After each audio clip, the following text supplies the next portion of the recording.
নমস্কার, বড়দের প্রণাম, ছোটদের ভালোবাসা জানিয়ে আজকে নতুন একটা ব্লগ শেয়ার করছি। তোমাদের সবাইকে স্বাগত। সুজাতা, আশা করি তোমরা অনেক। এই যে চলে এসেছি রান্নাঘরে সন্ধেবেলায়, আর আজকে হবে নানপুরি। তাই টক দই, চিনি আর নুন আর একটু খাবার সোডা দিয়ে ভালো করে মেখে নিচ্ছি। মেখে নিয়ে অনেকক্ষণ ময়াম দিয়ে রাখতে হবে, কেননা নাহলে সফট হবে না।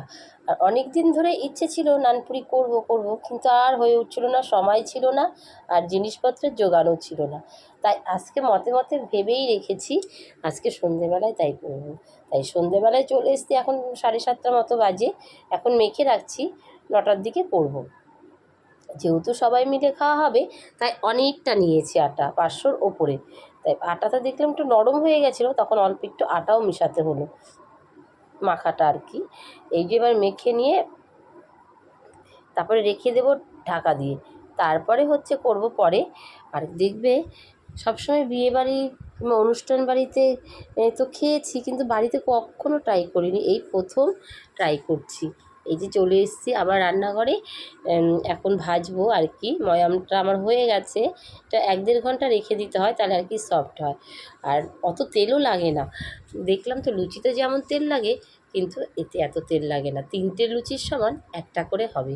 এটা ভারীও হবে, আর তোমার পাতলা হবে না। তাই দেখলাম, কখনো করিনি, এই ফার্স্ট টাইম এত সুন্দর।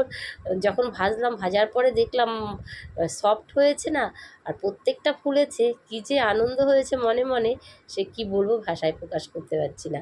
আর সবসময় একই রকম লুচি, রুটি, পরোটার থেকে না একটু নতুন ধরনের খাওয়ার চেষ্টা করাই যেতেই পারে, সময় সুযোগ বুঝে।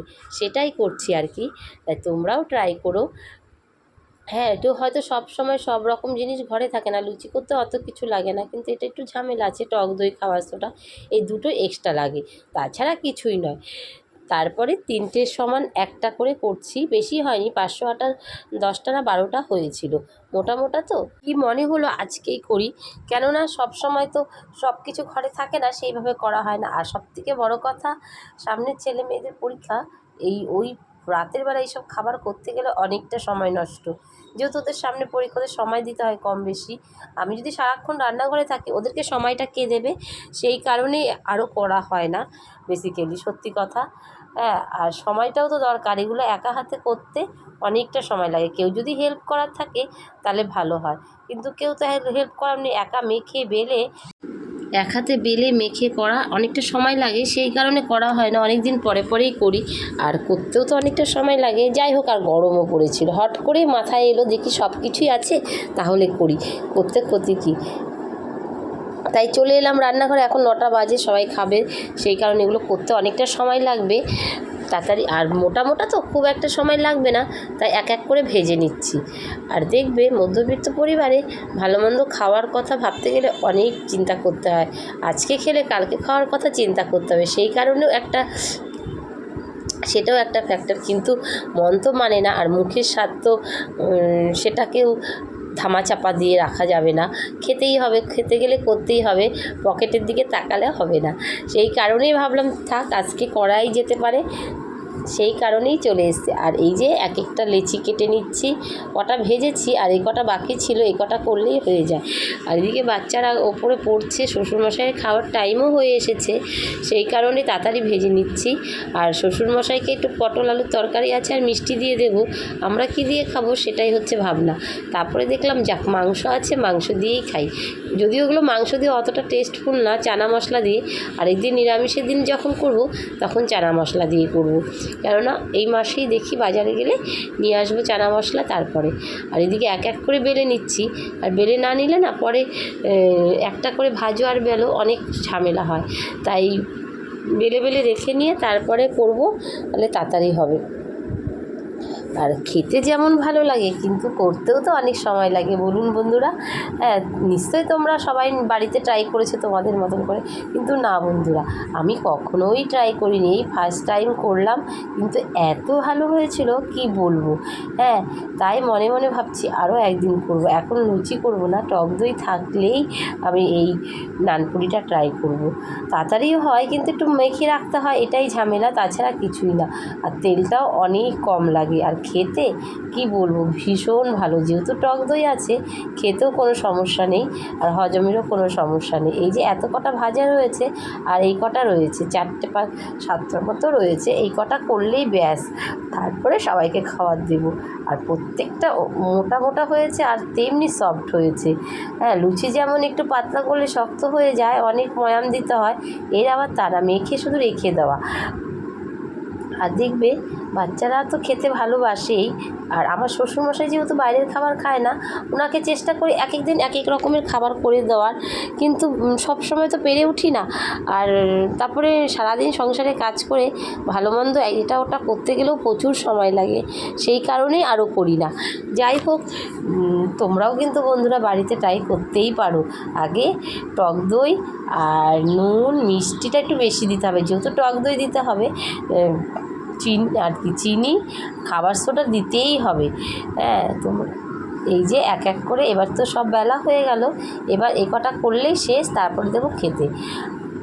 এই যে বেলা একের পর এক ভেজে নিচ্ছি, আর প্রত্যেকটা ফুলে ছিল না, তবুও নরম ছিল, এত নরম ছিল কি বলবো, দুটো খেলেই পেট ভরে যাবে, এত মোটা মোটা করে করতে হয় এগুলো। অনুষ্ঠান বাড়িতে তো করেই, সবসময় তো অনুষ্ঠান বাড়ির অপেক্ষায় বসে থাকলে হবে না, কবে অনুষ্ঠান বাড়িতে নেমন্তন্ন খাবো তার জন্য বসে থাকবো, একদম নয়। তাই ভাবলাম বাড়িতেই করে ফেলি, অনুষ্ঠান বাড়ির মতন নান করি। হয়তো চিকেন কষা হলে ভালো হতো, সেই দিন আমাদের মাংসটা ছিল একটু ঝোল ঝোল, তাই কী দিয়ে খাবো এইভাবেই খেয়ে নিলাম, কিন্তু খেতে মন্দ হয়নি, ভালোই লেগেছিল। এই যে এবার শ্বশুরমশাইকে দিয়ে আসি মিষ্টি দিয়ে আর পটল তরকারি দিয়ে, ওনার দুটো দিলেই পেট ভরে যাবে, যেহেতু ওনার বয়স হয়েছে, বেশি পরিমাণে খায় না, পরিমাণে অনেক কম খায়, আর রাতের খাবার তো অনেক অল্প দিই। এবার ওনাকে দিয়ে এসে এবার আমাদেরটা বেড়ে নিচ্ছি, সবাইকে দুটো দুটো করে প্রথমে দিলাম, তারপরে দেখলাম আরও রয়েছে, আর মেয়ের জন্য বাটিতে তুলে রাখলাম। মেয়ে খাবে না, কেননা মেয়ে হচ্ছে ওর মাসির ঘরে পোলাও খাবে, সেই কারণে ওটা তুলে রাখলাম, ও সকালে খাবে। আর আমরা মাংস দিয়ে আর 3টে করে নানপুরি নিয়েছি, কিন্তু 3টের সবার 9টা, এত মোটা মোটা হয়েছিল, আর এগুলো মোটা মোটাই করতে হয়, সেই কারণে এখন মাংসটা গরম হচ্ছে, মাংসটা গরম করে তারপরে আর কি মাংস দিয়ে আর নানপুরিটা খাওয়া হবে। কিন্তু অতটা ভালো লাগছিল না, এখন রাতে তো খেতে হবে, মাথায় নেই কী দিয়ে খাবো, নানপুরি তো ভেজে নিলাম, খাবো কী দিয়ে, তখন ভাবলাম ফ্রিজে মাংস রয়েছে, তাহলে মাংস দিয়েই খাওয়া যাক। এদিকে মাংসটা গরম হলেই মাংসটা দিয়ে দেবো বাটিতে, আর সবাই 3টে করেই নিয়েছি।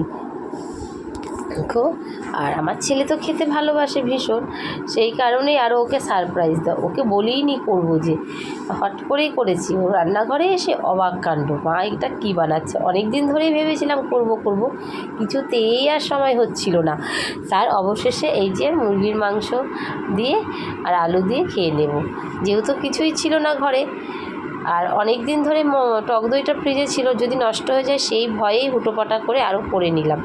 সবাইকে মাংস আর আলু দিয়ে 2 পিস করে মাংস আর 1 পিস করে আলু দিয়ে রাতের খাবারটা আজকে কমপ্লিট করব, সেটাও আবার নানপুরি। হ্যাঁ, তোমরাও বন্ধুরা ট্রাই করো, কখনো কখনো ভালো লাগবে, একঘেয়ে রুটি পরোটা ভাত লুচি কিছুই ভালো লাগে না, একটু নতুনত্ব হলে বেশ লাগে, সেই কারণেই করা আর কি। আর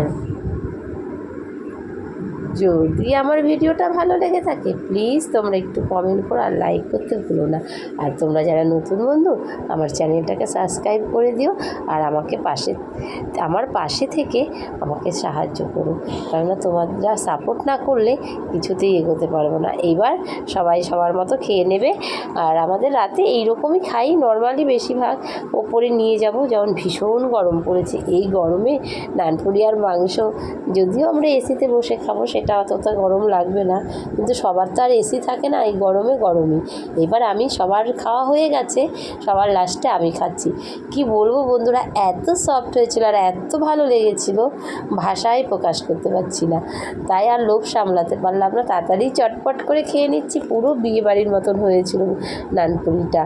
আজকের তাহলে আমাদের রাতের খাবার দাবার ছিল নানপুরি আর মুরগির মাংসের ঝোল। তাহলে বন্ধুরা ভিডিওটা আজকের মতো এখানে রাখছি, তোমরা অনেক অনেক ভালো থেকো, সুস্থ থাকো, আবার দেখা হবে নতুন সময় নতুন কোনো দিন নতুন ভিডিও নিয়ে, ততক্ষণে তোমরা অনেক অনেক ভালো থেকো, সুস্থ থেকো। এই যে আজকের মতো ভিডিওটা এখানে রাখছি, বাই বাই, দেখা হবে নতুন দিনে।